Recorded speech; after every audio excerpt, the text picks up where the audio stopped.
नमस्कार दोस्तों। आखिरकार कट्टर ईमानदार केजरीवाल ने सुप्रीम कोर्ट और दिल्ली हाई कोर्ट को भी चूना लगा दिया और बता दिया कि मैं इतना बड़ा धूर्त हूं कि मैं सुप्रीम कोर्ट और हाई कोर्ट को भी नहीं मानता।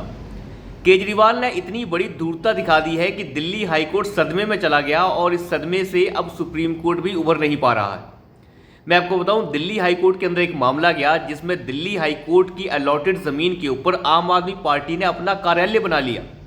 एक तो होता है आपने गलती से कुछ काम कर लिया, आपको पता नहीं था, आपने गलती से कब्जा कर लिया ज़मीन के ऊपर, क्योंकि आजकल ज़मीन के ऊपर कब्जा करना नॉर्मल सी बात हो गई है। कब्जादारी मानसिकता जो है भारत के ऊपर पूरी तरीके से हावी हो चुकी है, जिसके ऊपर आजकल बुलडोजर चल रहा है। लेकिन केजरीवाल की कब्जादारी मानसिकता देखिए, गलती से ज़मीन के ऊपर कोई कार्यालय नहीं बनाया, स्पेशली रेजोल्यूशन पास किया विधानसभा से और कैबिनेट से कि इस जमीन को हम अपने अंदर ले रहे हैं और इसके ऊपर हम आम आदमी पार्टी का कार्यालय बना रहे हैं। यानी दिल्ली हाई कोर्ट की जमीन के ऊपर ही आम आदमी पार्टी ने अपना कार्यालय बना दिया राउज एवेन्यू एरिया में। अब अंदाजा लगा के देखिए कि दिल्ली हाई कोर्ट की जमीन और उसके ऊपर आम आदमी पार्टी ने अपना कार्यालय बना लिया, और उसके बाद जब दिल्ली हाई कोर्ट ने इसके ऊपर आपत्ति जताई तो आम आदमी पार्टी ने यह कहा कि नहीं, हम अपना केस लड़ेंगे और आपकी आपत्ति गलत है। उसके बाद दिल्ली हाई कोर्ट तो कुछ कर नहीं पाया। उसके बाद ये मामला चला गया सुप्रीम कोर्ट के अंदर, और सुप्रीम कोर्ट ने भी अपना माथा जो है वो दीवार के साथ मारना शुरू कर दिया कि किस तरीके का इंसान है अरविंद केजरीवाल। इसकी धूर्तता देखिए कि ये दिल्ली हाई कोर्ट की जमीन को ही कब्जाने चल लिया और इसने आम आदमी पार्टी का वहां पे पार्टी दफ्तर खोल लिया। उसके बाद सुप्रीम कोर्ट ने यह कहा है कि आपको ये ज़मीन जल्द से जल्द खाली करनी होगी, आप इस तरीके से कब्जा ज़मीनों के ऊपर नहीं कर सकते। ये वही अरविंद केजरीवाल है जिसको सुप्रीम कोर्ट और दिल्ली हाई कोर्ट कई बार फटकार लगा चुका है कि कई जज नीचे जो जूनियर जज हैं वो अपनी प्रैक्टिस और साथ ही साथ अपनी जो उनकी ट्रेनिंग है वो पूरी कर चुके हैं और उन्हें चैम्बर्स की आवश्यकता है तो फॉरेन फंड रिलीज किया जाए। सुप्रीम कोर्ट कई बार ये कह चुका है कि 3 परियोजनाएं जो दिल्ली के कोर्ट्स के लिए आई हैं उनके लिए फंड्स अभी तक दिल्ली की सरकार ने रिलीज नहीं किया है। लगभग 80 से ज़्यादा जो नए जजेस हैं उनकी नियुक्ति जो है होनी है, उनकी जो ट्रेनिंग है पूरी हो चुकी है, लेकिन चैम्बर्स नहीं है। राउज एवेन्यू कोर्ट पूरी तरीके से ब्लॉक है। साथ ही साथ अगर आप देखें तो दिल्ली हाई कोर्ट के अंदर भी कोई खास जगह नहीं है, लेकिन अरविंद केजरीवाल उसके लिए कोई फंड रिलीज नहीं कर रहे हैं। आपको याद ही होगा, अभी प्रधानमंत्री जब DY चंद्रचूड़ साहब के साथ जब अभी मंच साझा कर रहे थे तो उस समय प्रधानमंत्री मोदी ने यह साफ कहा था कि 9,000 करोड़ रुपए का फंड जो है वो न्यायालयों के लिए रखा गया है और दिया गया है ताकि अदालतों का विस्तार हो सके। और कहा जाता है कि मोदी सरकार काम नहीं कर रही है, अदालतों को दबा रही है, और ये अरविंद केजरीवाल जो है दिल्ली सरकार में बैठकर उन्हीं की ज़मीन खा जाता है। दिल्ली हाई कोर्ट और सुप्रीम कोर्ट परेशान था कि किस तरीके का इंसान है ये। अंदाज़ा लगा के देखिए कि कैसे जो है दिल्ली सरकार किस तरीके से पढ़ी लिखी सरकार खुद को कहती है और कहते हैं हम सबसे ज़्यादा पढ़े लिखे हैं, और ये पढ़े लिखे इस तरीके की हरकतें कर रहे हैं। एक होता है कि आपने गलती कर दी, लेकिन ये गलती नहीं, ये तो आप जानबूझकर कर रहे हैं। और मैं आपको बताऊं, इसी मानसिकता के साथ इस दिल्ली सरकार ने मुसलमानों को खुश करने के लिए पता नहीं कितनी ज़मीन जो है वक्फ बोर्ड को दान कर दी है, जिसमें मुल्ला मौलानाओं और कठमुल्लों को जो है धड़ी धड़ी सैलरी बांटी जा रही है और सारा का सारा दिल्ली की जनता का पैसा बर्बाद किया जा रहा है।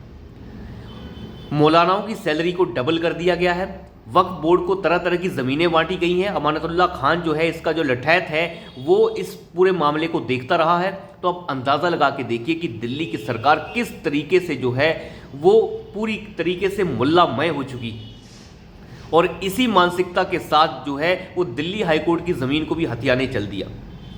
थोड़ी बात कर लेते हैं इस लठैत किसान आंदोलन की, जहां पे तरह तरह के किसान जो हैं वो लाठी खा रहे हैं। इन्हें किसान तो नहीं कहा जा सकता, इन्हें गुंडे मवाली ज़रूर कहा जा सकता है, क्योंकि किसान तो सिर्फ यहीं पर पाए जाते हैं। बाकी पूरे भारत में जितने किसान हैं वो तो झक मारते हैं, उन्हें तो पता ही किसी चीज़ का नहीं है। आंदोलन करना तो सिर्फ इन्हीं की ज़रूरत है, क्योंकि इनके आकाओं ने इन्हें कह रखा है कि आंदोलन करना होगा।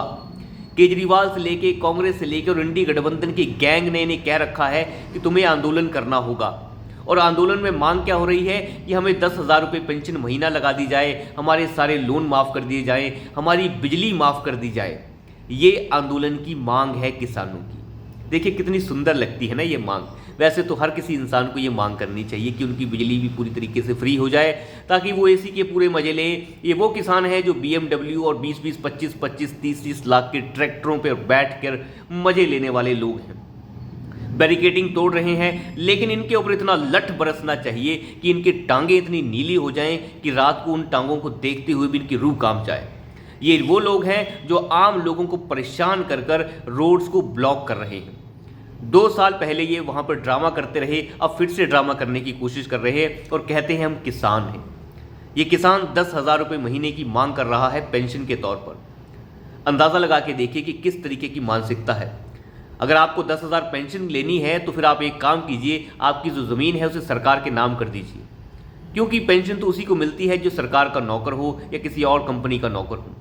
अगर ज़मीन भी आपके पास ही रहेगी, ज़मीन के ऊपर उगाकर पैसा भी आप ही कमाएंगे, तो फिर पेंशन किस बात की।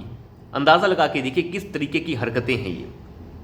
तो खैर ये हरकतें तो चलती रहेंगी और इनके ऊपर जितना लठ बरसेगा उतनी ज़्यादा जल्दी लोग ये सुधर जाएंगे, क्योंकि इनका कहना यह है कि आटे को 50 रुपये किलो कर देना चाहिए और जो सरसों का तेल है उसे 300 रुपये लीटर कर देना चाहिए, ताकि किसान बिल्कुल आराम से रहे। लेकिन इनकी मांग कुछ ऐसी भी नहीं है, इनकी मांगें कुछ और ही जैसी हैं, क्योंकि ये मांगें हैं ही नहीं, ये पॉलिटिकल एजेंडा है और कुछ नहीं। दूसरी एक और बात आपको साथ में बता देते हैं कि इसमें थोड़ी सी खबरें निकलकर सामने आ रही हैं कि साक्षी मलिक सो कॉल्ड जो कुश्ती संघ छोड़ चुकी है, कुश्ती छोड़ चुकी है, उसने भी ऐलान कर दिया है कि मैं भी शामिल होने जा रही हूँ इस आंदोलन के अंदर। यानी ये सारे लठैत जो हैं, गुंडे मवाली सब इकट्ठे हो रहे हैं कि हम भी जो हैं इस पूरे के पूरे लठैत गठबंधन के साथ हैं और हम सरकार के खिलाफ हैं। कभी ये इस्तीफ़ा दे देते हैं, कभी ये फिर से वापस आ जाते हैं, क्योंकि सब के सब गुंडे जो हैं अब इन्हें एहसास हो चुका है कि राममय भारत में इनकी कोई जगह नहीं।